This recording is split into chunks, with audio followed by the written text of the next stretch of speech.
Aku balik nih. Di sini. Ya, kontak. Ambil nomor. Iya, siap ada. Saya siap.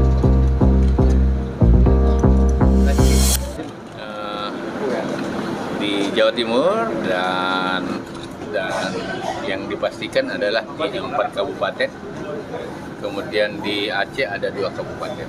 Dan dengan segala kerja keras bersama antara pemerintah pusat, provinsi, dan kabupaten dari daerah-daerah yang terkena pandemi PMK itu, kita udah kerja luar biasa mulai dari lapangan, mengkonsepsikan dan lain-lain. Nah, alhamdulillah kelihatannya sih dari yang terkontaminasi ribuan, yang meninggal itu atau yang mati tidak banyak, ya. Di bawah 3% lah. Jadi dari 2000 itu yang mati 33. Itu tandanya pengendalian cukup bisa kita lakukan. Sekarang tentu kita tidak boleh diam karena namanya juga virus dan kemudian penjangkitannya bisa melalui airborne gitu ya, melalui udara, kontak dengan hewan lain dan itu langsung menjalar. Oleh karena itu penutupan lokasi sesuai perintah Bapak Presiden sudah dilakukan dan kita mengaturnya bahwa para bupati akan di depan mengendalikan operasional teknis, Pak Gubernur masing-masing, Ibu Gubernur masing-masing melakukan katakanlah pengendalian strategis, dan saya mewakili pemerintah pusat tentu atas petunjuk Presiden membooster segala kekuatan yang ada.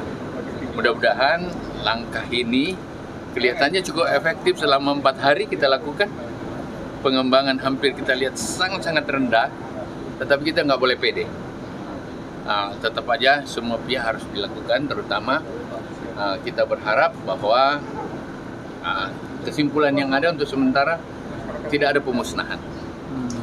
Yang ada adalah ya kita potong kalau memang ada hal-hal yang memang, karena gini, PMK ini atau penyakit hewan mulut dan kuku itu tidak menular pada manusia, dan tentu saja kita akan dengan segala kekuatan dokter-dokter hewan kita turunkan pada daerah-daerah pandemik yang ada, dan sekarang ini sudah bekerja dengan baik.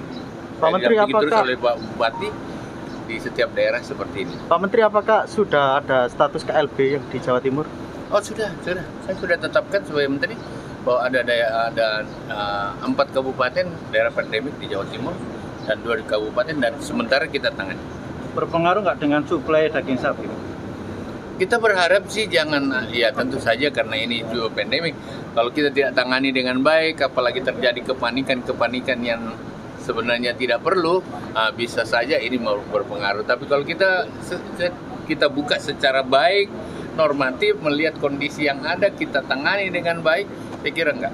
Tadi ini saya memberikan obat-obatan yang cukup banyak di semua daerah, termasuk disinfektannya kita lakukan, kemudian vitamin disuntikan, dan berbagai obat-obatan lain yang dianggap penting. Ini kan diperintahkan lockdown untuk pasar hewannya, Pak. Ada stimulus, Pak, dari pemerintah? Ya, lockdown itu dalam pengertian menseleksi hewan-hewan yang masuk betul-betul tidak terkontaminasi gitu. Karena kalau mereka kumpul semua dan satu aja membawa virus, dan itu bahkan berbahaya. Jadi lockdown dalam pengertian melakukan seleksi terhadap tempat-tempat yang dimana hewan itu terkumpul. Saya kira itu perlu di-warning oleh Pak. Tetapi bagaimana pengambilan sikap-sikap di daerah itu ditentukan puputnya. Ya, tidak semua daerah sama.